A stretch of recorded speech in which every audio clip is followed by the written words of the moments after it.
The sun was just beginning to paint the eastern sky in muted hues of rose and lavender, a silent, daily promise of light that often felt hollow to Martha. Her silver hair, once a cascade of deep chestnut, now caught the faint gleam, framing a face etched with the quiet wisdom of years and the deeper lines of sorrow. She parked her Harley, a gleaming testament to enduring chrome and thrumming power, in front of the old bakery. It was a ritual as immutable as the sunrise itself.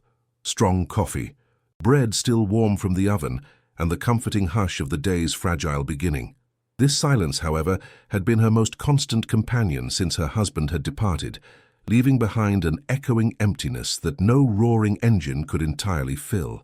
She had grown accustomed to conversing with the wind, storing memories in the deep rumble of her motorcycle, and collecting stories in the worn creases of her leather jacket, a garment that had once belonged to him, now a second skin. Its familiar scent, a mixture of old leather, oil, and faint whispers of his presence, was a tether to a life that felt increasingly distant. Each morning, as she settled into the worn booth by the window, she would trace the condensation on her coffee mug, her gaze drifting to the street where the world gradually stirred to life. Yet she felt unseen, a phantom rider in a bustling landscape.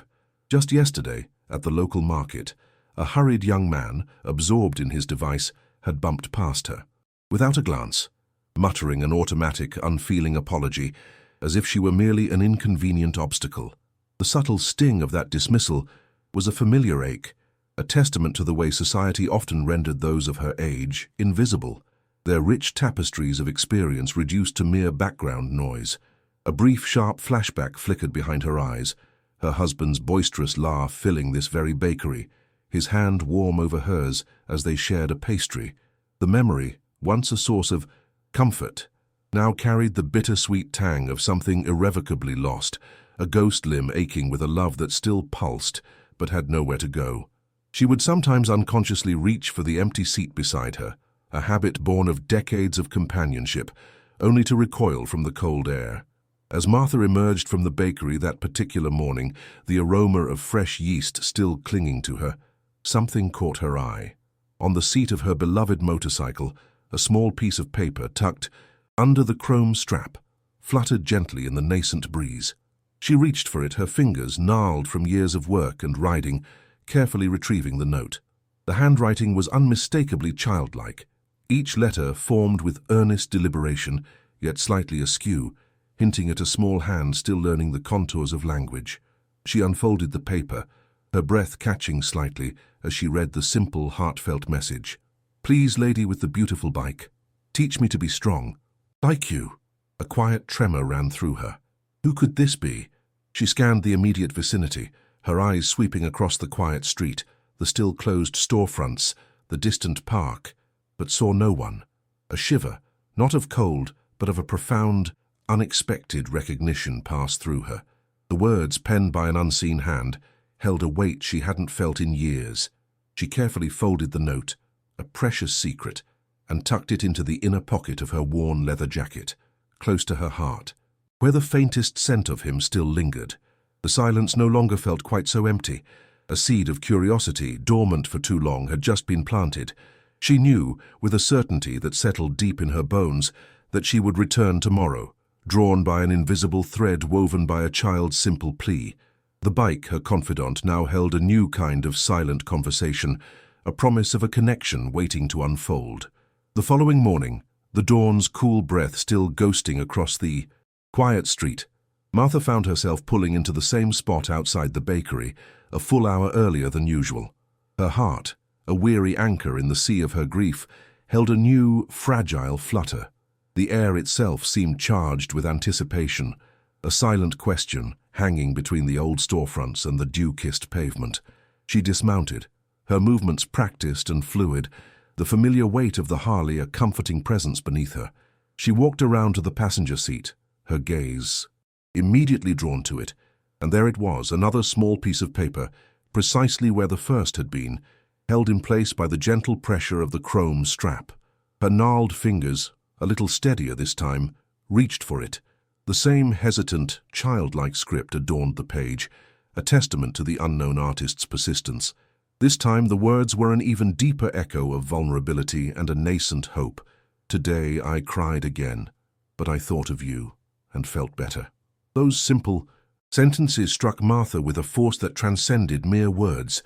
It was as if an invisible hand had reached directly into the deep well of her solitude and touched a chord that had long been silent.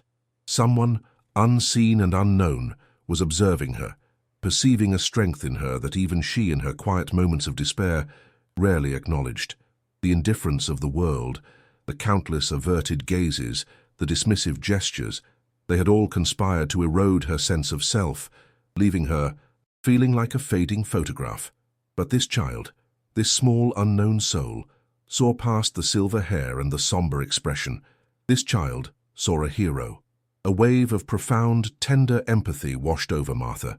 It was a feeling she hadn't permitted herself to fully experience in years, guarded as she was by the protective layers of her grief. She folded this note too, with even greater care than the last, placing it gently beside the first in her jacket pocket, a collection of whispered secrets. Determined to bridge the silent chasm between them, Martha began a new ritual. Every day she arrived at the bakery at an even earlier hour, before the first rays of sunlight fully dispelled the lingering shadows of night.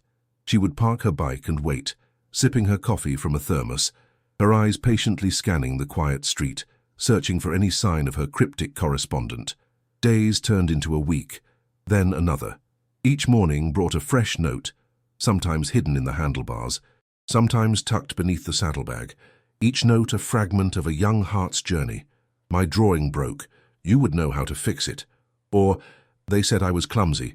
You wouldn't say that, would you? They were pleas for connection, for validation, for a strength the child believed Martha possessed. Martha's heart, once a heavy stone in her chest, began to lighten, stirred by the profound honesty in these innocent declarations. Then, one brisk morning, as the fog still clung to the asphalt, Martha saw her. A small figure, no more than 10 years old, partially hidden behind a sturdy oak tree near the sidewalk. The girl's eyes, even from a distance, seemed to carry a burden of sadness that belied her tender age, like winter leaves clinging to a branch. She clutched an old faded backpack, its strap straining against her small shoulders. Martha's breath hitched. This was her, the silent scribe, the source of the quiet poetry that had begun to restitch the unraveling threads of Martha's world. Taking a slow, measured breath, Martha approached, her worn biker boots making soft thuds on the pavement, a rhythmic cadence that mirrored the quiet beat of her hopeful heart. She moved with the deliberate grace of someone accustomed to navigating both roaring engines and profound silences. "So you're the one leaving poetry on my seat?" Martha asked, her voice a gentle rumble, softened by a faint, kind smile that rarely reached her lips these days. The girl flinched, startled, her eyes wide with a mixture of apprehension and wonder, like a deer caught in a gentle beam of light. She hesitated for a moment, her gaze darting between Martha's face and the imposing yet beautiful motorcycle. Then, a shy, tentative giggle escaped her, a sound like tiny wind chimes. I thought you were a hero," the girl confessed, her voice barely above a whisper, her cheeks flushing a faint rose. Martha knelt slowly, the leather of her jacket creaking softly, bringing herself down to the girl's eye level. The world for a moment shrank to just the two of them, the silent biker and the whispering child. "No hero, little one," Martha replied, her gaze warm and steady, reflecting the nascent light of the morning. "Just someone who learned to fall and then to stand again. Would you like to learn that too?" Lily, for that was her name, nodded, her eyes, previously so guarded, now alight with a hesitant flicker of hope. In that quiet exchange, a connection was forged, not of words, but of mutual recognition. Martha saw in Lily a reflection of her own unspoken sorrows, a vulnerability that transcended age. Lily, in turn, saw in Martha a beacon of resilience, a silent promise that even after falling, one could rise again. From that day forward, Lily began to appear every morning, a small, eager shadow at Martha's side. Their interactions were a delicate dance of unspoken understanding. Martha would share her coffee, Lily her quiet observations. There was no demand for conversation, no forced intimacy. The connection was built on shared presence, on acceptance without judgment. Martha, guided by an instinct she hadn't trusted in years, found herself offering Lily small, almost unconscious acts of kindness. One morning, noticing Lily's worn shoes, she found a spare pair of thick, warm socks in her saddlebag, an old habit of preparedness from long road trips, and offered them without fuss. Lily's grateful eyes spoke volumes. Martha's world, once confined to the echoes of her past, began to stretch, subtly, tentatively, towards a fragile new horizon. The bike, which had been a solitary companion, now held the promise of shared journeys. The silent understanding between Martha and Lily deepened with each passing morning. Lily, no longer hidden behind the oak, would sit quietly beside Martha as she performed her pre-ride checks, her small hands often tracing the intricate chrome lines of the Harley. Martha, initially hesitant, found herself opening up in ways she hadn't thought possible. Lily had a need that only Martha, with her unique blend of quiet strength and practical wisdom, seemed able to fill. It wasn't a tangible need for food or shelter, though one could sense the lack in Lily's faded clothes and the careful way she conserved her half-eaten pastries.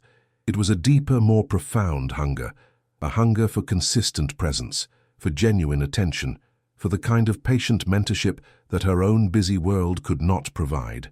One blustery morning, Lily pointed to a loose bolt on Martha's saddlebag, her keen eyes missing nothing. "That looks wobbly," she observed, a hint of worry in her voice. A gentle smile touched Martha's lips. This was it, the subtle invitation to reawaken a part of herself that had been dormant for too long. With a deep breath, Martha retrieved her old toolkit from the bike's side compartment. The well-worn leather pouch, smelling faintly of grease and metal, had been untouched since her husband's passing. Her hands, calloused and strong, trembled almost imperceptibly as she unlatched it. Inside, the familiar gleam of wrenches, screwdrivers, and pliers lay nestled, each tool a silent repository of shared history. "See this, Lily?" Martha murmured, her voice softened by memory. "This is a socket wrench, and this," she pointed to the bolt, "is what we need to tighten." With slow, deliberate movements, Martha began to demonstrate, her fingers guiding Lily's smaller ones, explaining the delicate balance of pressure and precision. It was a resurrection, not just of a skill, but of a joy Martha had forgotten.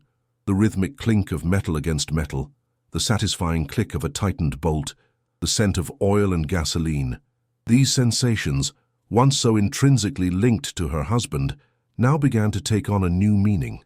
With hands that grew steadier with each lesson, she pulled out the old rags, the polishing cream, the specialized brushes. She taught Lily how to check the oil, explaining the dipstick, the viscosity, the lifeblood of the machine. She showed her how to gently buff the chrome, turning the dull metal into a mirror that reflected their smiling faces. Each small victory, each cleaned part, each tightened screw, brought with it a profound, unadulterated joy from Lily. Her face, usually shadowed with an old sadness, would light up with a pure, unfiltered delight, a brilliance that Martha hadn't seen in years. It was the first genuine validation Martha had received in what felt like an eternity, a clear, unequivocal sign that her knowledge, her presence, still held immense value. This rediscovered activity wasn't just about nuts and bolts, it became a conduit for memories. As Martha explained the intricacies of the engine, she'd find herself recounting stories of cross-country rides with her husband, of roadside repairs under starry skies, of the quiet camaraderie that only two souls united by the open road could understand. The act of sharing. These memories, once a painful reminder of loss, began to transform. The sharp edges of grief softened, becoming a tender nostalgia, a warm remembrance that honored the past without being trapped by it. Lily, a quiet and attentive listener, absorbed every word, every detail, her presence transforming Martha's monologue into a dialogue of the heart. One crisp morning, as they meticulously cleaned the spokes of the front wheel, Lily, her small voice barely a whisper, finally shared her secret. Her father had departed months ago, leaving an emptiness that mirrored Martha's own. Her mother, burdened by the sudden shift in their lives, spent her days working tirelessly, leaving Lily to navigate a world that felt increasingly isolating. She felt adrift, invisible, searching for beacons of strength. "I felt so alone," Lily confessed, her gaze fixed on the gleaming chrome. "And I started leaving notes for people who looked stronger than me. But then I saw you. And your bike. And you just seemed like you knew how to keep going. Martha listened with a patience that only deep understanding can foster. She placed a gentle, reassuring hand on Lily's shoulder. "Strength, my dear," Martha said, her voice carrying the resonance of hard-won wisdom, "is not about never feeling pain. It's about continuing to move forward, even when the pain doesn't go away. It's about finding a way to carry your sadness, not letting it carry you." Those words, simple yet profound, forged an unbreakable bond between them. They became the unspoken philosophy of their shared mornings. Lily, armed with this new understanding, began to transform. She improved at school, her confidence blossoming like a hardy wildflower. Martha, who for years had not truly laughed, found genuine joy returning to her life, bubbling up in their small morning conversations, in Lily's eager questions, in the shared triumphs of a perfectly polished fender. Her heart, once a walled garden of sorrow, was slowly, tentatively, reopening. Martha moved from reactive help to proactive offering. She noticed the slight tremor in Lily's hands on particularly cold mornings, the way she shivered despite her thin coat. The next day, Martha brought out a thick wool scarf, hand-knitted, a relic from a time before loss. "It gets cold on the road, little one," Martha explained softly, wrapping it gently around Lily's neck. Lily's grateful gaze was all the payment Martha needed. She began to offer more than just mechanical lessons. She taught Lily about the resilience of the hardy desert rose she tended in her small garden, a plant that flourished in adversity, much like the human spirit. She read stories from old leather-bound books she kept on her nightstand, stories of quiet heroes and unexpected friendships. This was Martha's courageous step outside her own carefully constructed shell of solitude. The connection became reciprocal. Lily, in her innocent way, brought Martha colorful drawings, wild daisies, picked from the roadside, and stories from her day that painted a vibrant picture of a world Martha had felt excluded from. Lily's mother, initially a distant, weary figure, began to offer Martha small, shy smiles of gratitude, occasionally lingering for a few shared words, a silent acknowledgement of the quiet magic Martha was weaving.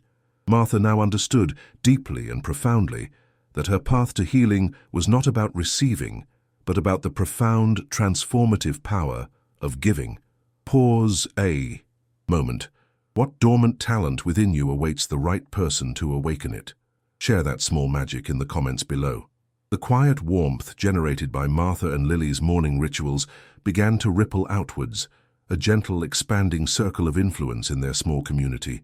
The old bakery, once a solitary destination for Martha, now became a silent stage for their burgeoning connection. Mr. Henderson, the baker, a man whose usual expression was as crusty as his morning loaves, had been a witness to Martha's journey from a perpetually solitary figure to one who now carried a faint, almost imperceptible glow. He watched as Martha, once grim-faced, shared a quiet laugh with Lily over a dropped wrench. He saw Lily's small, determined hands, now surprisingly adept, helping Martha polish the bike's chrome, the girl's eyes alight with a newfound purpose. His surprise was palpable, manifesting in an extra pastry occasionally slipped into Martha's bag, or a warmer greeting than his usual gruff nod. He was the first to see the profound transformation, a subtle shift in the very air around Martha, from the dusty silence of grief to the quiet hum of renewed life. The circle of interaction continued to expand, drawing others in. The rich, earthy scent of Martha's meticulously cared-for garden, a skill she'd shared with Lily, began to attract curious glances. Lily, now infused with Martha's patience, often tended to the small patch of resilient wildflowers Martha had cultivated by the bakery entrance, a beacon of color in the otherwise gray sidewalk.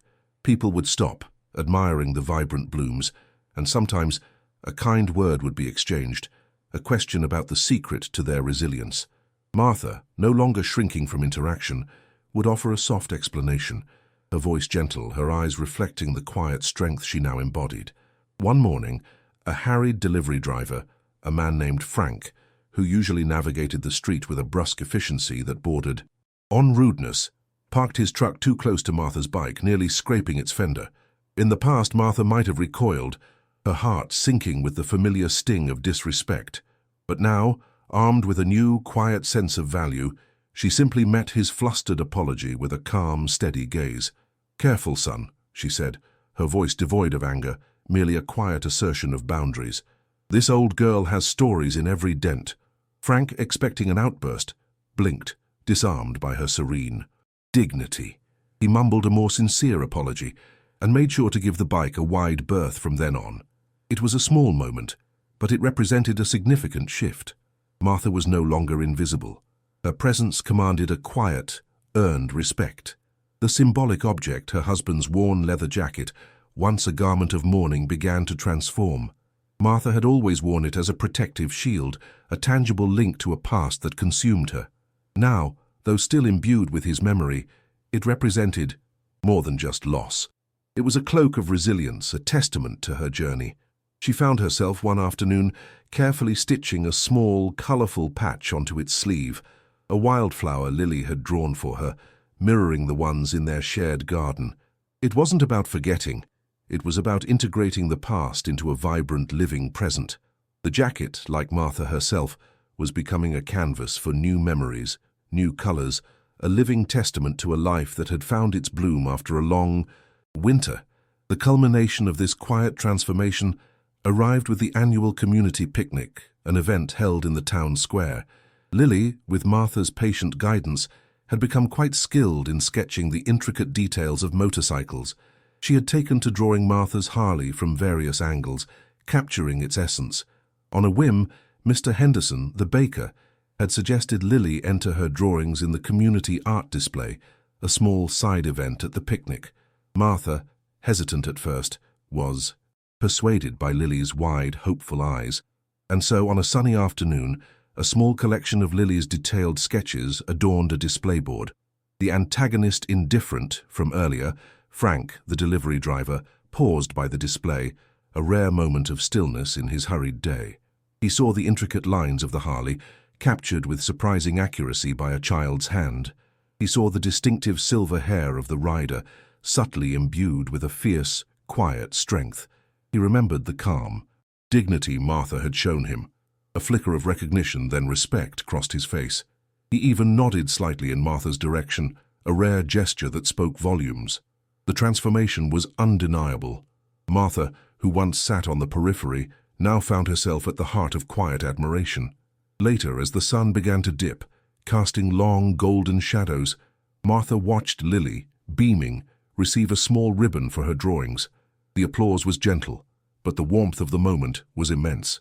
Lily, clutching her ribbon, then did something that touched Martha deeply. She saw a much younger child, lost and crying for a dropped toy.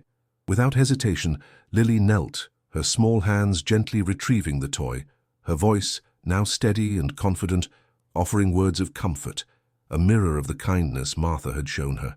The circle of kindness was complete, not just observed, but actively passed on, a silent testament to the enduring lesson learned from the lady with the beautiful bike.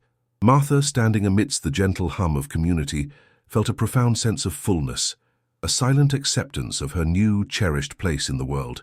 The silence within her was no longer empty. It was filled with the vibrant melody of connection.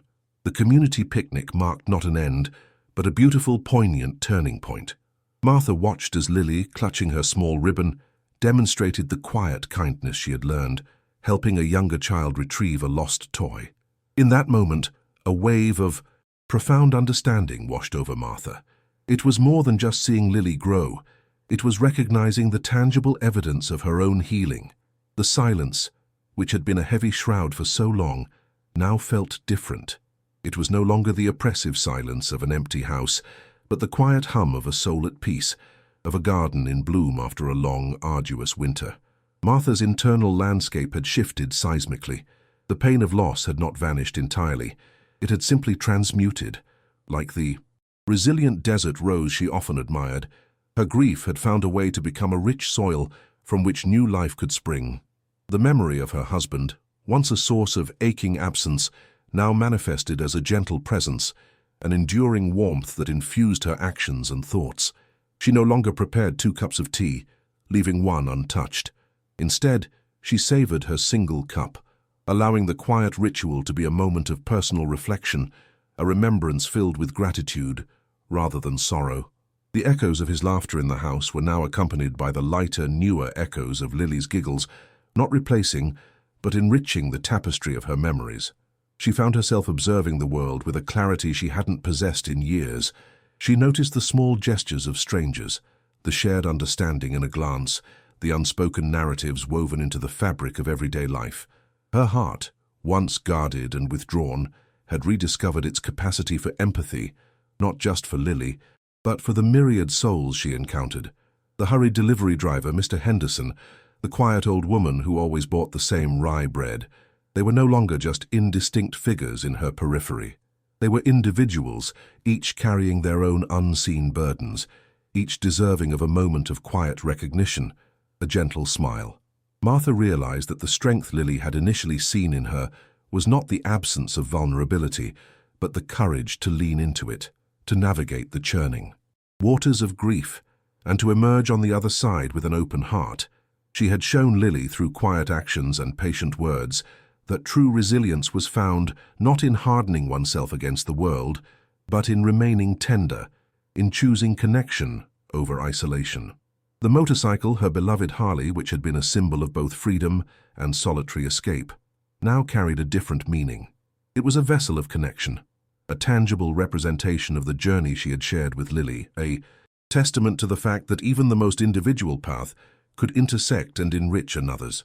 Her new purpose wasn't a grand sweeping mission, but a series of small, consistent acts of kindness. It was in tending her garden, making sure the wildflowers outside the bakery flourished.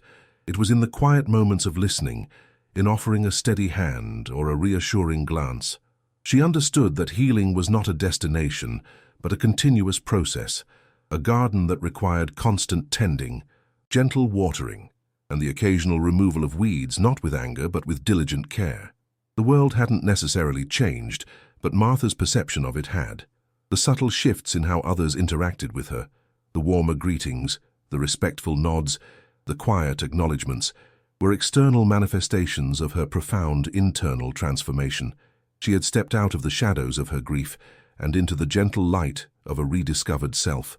The profound wisdom she had gained was this: the heart does not heal by forgetting, but by finding new reasons to remember how to love, to connect, to simply be in the world, openly and generously. This understanding settled within her, a warm, steady ember, ready to illuminate the path ahead. The journey, she realized, was far from over, but the road was no longer daunting. It was inviting, filled with the promise of more quiet kindnesses yet to be shared. Months later, the morning air outside the old bakery carried a familiar chill, whisper of autumn's approach. The spot where Lily used to wait, her small frame vibrant with newfound energy, was now empty.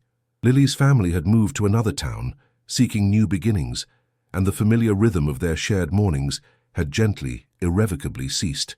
The padlocked doors of the bakery, closed for an unexpected hiatus, amplified the silence. For a few days, a familiar ache, a ghost of the profound loneliness that had once defined her, threatened to resurface within Martha. The absence was palpable, a tiny hole in the fabric of her renewed routine. She still parked her Harley in the same spot, not out of habit, but out of a quiet longing, a silent tribute to the girl who had reawakened her heart. Yet, this silence was profoundly different from the one that had consumed her after her husband's passing. It was no longer a void, but a canvas. The echoes were not of absence, but of cherished memories. Martha would sit on a nearby bench, sipping her coffee, her gaze drifting to the spot where Lily's wildflowers, now slightly faded but still resilient, clung to life.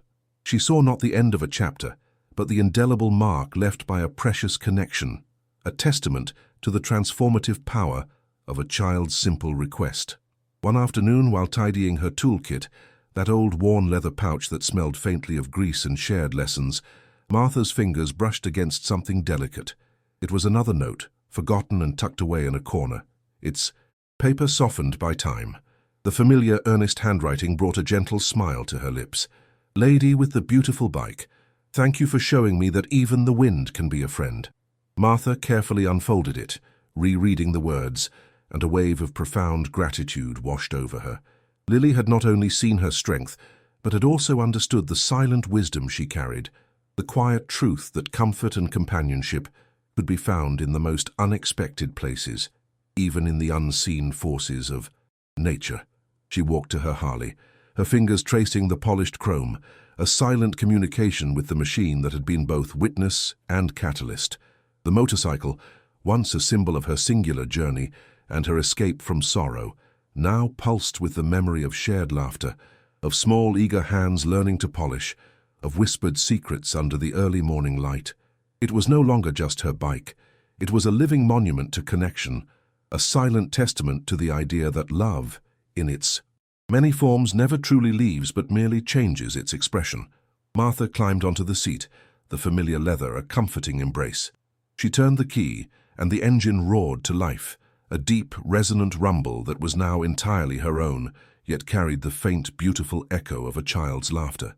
The wind touched her face as she pulled away, not a cold, indifferent current, but a soft caress, a knowing embrace from an old friend. For a fleeting moment, she swore she could hear a child's gleeful shout carried on the breeze, a playful echo of a joyous heart. The road ahead unfurled, stretching towards a horizon that was no longer an intimidating emptiness, but a vibrant expanse of possibility. What once was the suffocating weight of solitude now felt like the boundless freedom of gratitude in motion.